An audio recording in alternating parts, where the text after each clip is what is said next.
Title है Nirankari mission ने आपसे क्यों छिपाई ये सच्चाई। कुछ ऐसी सच्चाई होती हैं संत महात्माओं जो कि हर व्यक्ति को मालूम नहीं है, जिसके पीछे का क्या ऐसा कारण रहा, क्या ऐसा गहरा राज है। दास वन बाय वन आज बताने का प्रयास करेगा। उससे पहले संत महात्माओं, एक बार की बात है कि एक बहन का कोई काम सफल हो गया। जब वो काम सफल हो गया तब उस बहन ने सोचा कि मैं अपने हाथों से बाबा जी को भोग लगाऊंगी। सो वो बरेली साइड से चल करके घर से निकली, कुछ फल फ्रूट्स लिए और वो बस में बैठ करके रवाना हो गई। ये उस समय की बात है जब सदगुरु बाबा हरदेव सिंह जी महाराज सा शरीर में थे। आप बैठ गई, बैठ के अपने गंतव्य के लिए चल दी। जब रास्ते में पहुंची तो जहां आप बैठी थी आपके साथ कुछ ऐसा, एक ऐसी घटना घट गई, क्योंकि इशारा तो मिलता है लेकिन इशारे को समझने वाला चाहिए। जब आप बैठी, कुछ फल फ्रूट्स थे आपके हाथ में, पास में एक खूबसूरत सा बच्चा बैठा हुआ था अपनी माँ की गोद में और माँ से जिद करने लगा कि ये जो माँ जी के पास फल है मुझे खाना है, मुझे ये फल खाना है। और हद तो जब हुई जब उस बच्चे ने हाथ बढ़ा करके दिया कि माँ जी एक केला मुझे भी दे दो, कि माँ जी ये जो संतरा है एक संतरा मुझे भी दे दीजिए, मुझे बहुत भूख लगी है। एक बार नहीं कई बार ये प्रयास बच्चे ने किया, लेकिन माँ जी को तो श्रद्धा थी, सदगुरु में भोग लगाना था सदगुरु का। सो उन्होंने कहा दिया कि मैं सदगुरु के लिए लेकर के जा रही हूँ, मैं ऐसे झूठा नहीं करा सकती। और फिर जो बच्चा था उसकी माँ ने बच्चे को डपट करके शांत कर दिया।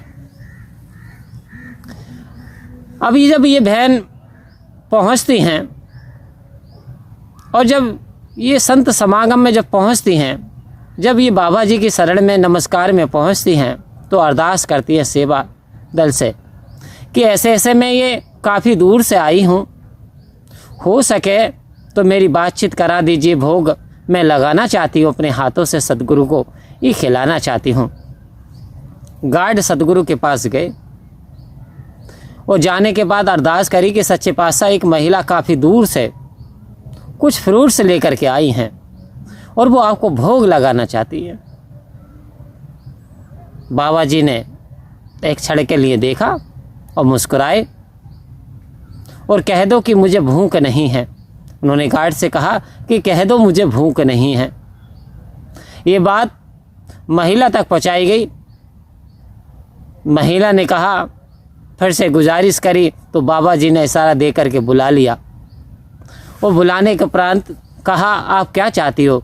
कह रही जी मैं काफ़ी दूर से आई हूँ बाबा जी, मैं ये कुछ फल फ्रूट्स लेकर के आई हूँ और मैं अपने हाथों से भोग लगाना चाहती हूँ, मेरी ऐसी इच्छा है।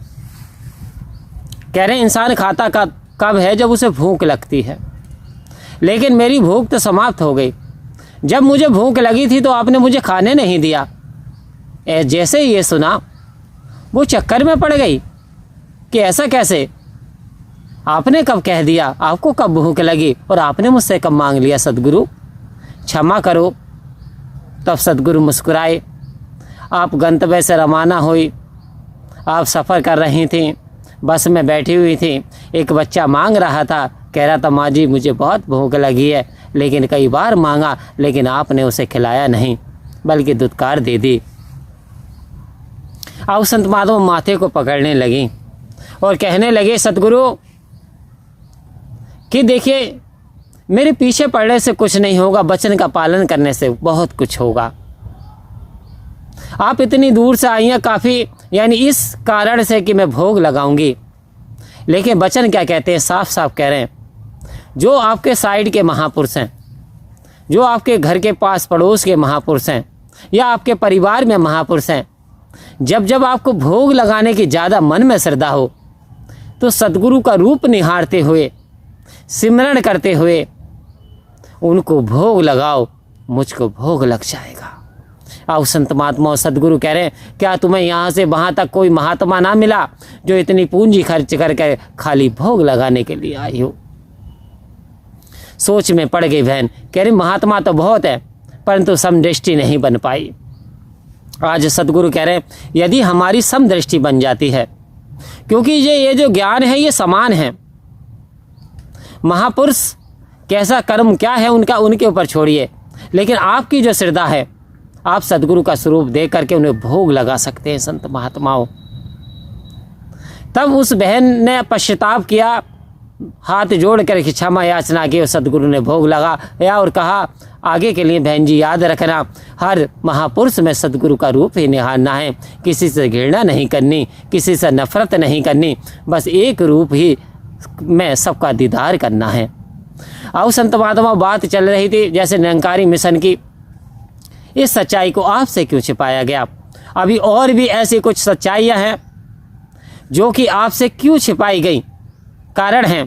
तो जब ये टाइटल आता है तो हम टटोलना शुरू कर देते हैं कि ऐसी कौन सी कमी निरंकारी मिशन के अंदर है जो हमसे छिपाई गई हो। आओ संत महात्माओं, वास्तव में निरंकारी मिशन के अंदर एक भी कमी नहीं जो आपसे, यानी इस तरीके की कमी जो आपसे छिपाई गई हो। आज मिशन का झंडा ना कि एक देश में बल्कि पूरे संसार में यानी फैला हुआ ऊंचाई की ओर बढ़ रहा है, क्योंकि सद्गुरु का मिशन जो प्यार का मिशन है, मोहब्बत का मिशन है। जी हाँ, एक सच्चाई ज़रूर सद्गुरु ने आपको प्रकट ना की, लेकिन इशारा दे दिया। इशारे को समझ गए तो वास्तव में कल्याण हो गया, इशारे को ना समझे तो जैसे थे। आओ संत महात्माओं, तो उसमें कहा, सद्गुरु आता है इस जग अंदर केवल करने परोपकार, सतगुरु आता है इस जग अंदर करने केवल दुनिया का उद्धार। कह रहे दुनिया का उद्धार करने के लिए आता, विशेष पावर लेकर के आता है, लेकिन सद्गुरु ये नहीं बताता कि मैं स्वयं नारायण हूँ। आओ संत महात्माओं, सद्गुरु ये नहीं प्रकट करता कि मैं स्वयं नारायण हूँ, मेरे पास में पावर है।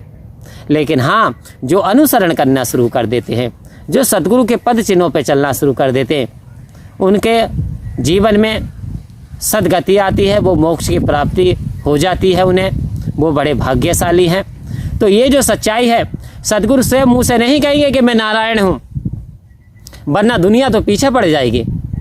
सद्गुरु इशारा देते हैं, क्योंकि इशारा दिया भगवान श्री कृष्ण ने। भगवान श्री कृष्ण ने इशारा दिया, हे अर्जुन, गीता के अध्याय में लिखा हुआ, हे अर्जुन, जो मेरे स्वरूप की जानकारी करा देगा, अर्थात निरंकार निराकार की जानकारी दे देगा, जो ब्रह्म ज्ञान की दात देगा, अर्जुन वो कोई दूसरा नहीं होगा, मैं स्वयं ही अपनी जानकारी दे सकता हूँ, अन्यथा कोई नहीं दे सकता। मैं जामे में, मैं घट में बैठ करके मैं आता हूँ, अवतरित होता हूँ और मैं अपनी जानकारी स्वयं करा देता हूँ। ये गीता में साफ साफ लिखा हुआ संत महात्माओं। तो ये जो सच्चाई है ये प्रकट भी कर दी गीता में भी, सद्गुरु ने भी इशारा दे दिया, परंतु सद्गुरु ये नहीं कहते कि मैं स्वयं नारायण हूँ। तो ये, लेकिन ये हमें आपको समझना चाहिए कि सद्गुरु का एक एक वचन जीवन में निखार लाएगा। अंतिम मोक्ष की प्राप्ति करनी है तो सद्गुरु के वचनों को सर माथे से अपनाना होगा और सद्गुरु के पद चिन्हों पर चलना होगा। परम प्यार से बोलिए धन्यवाद जी।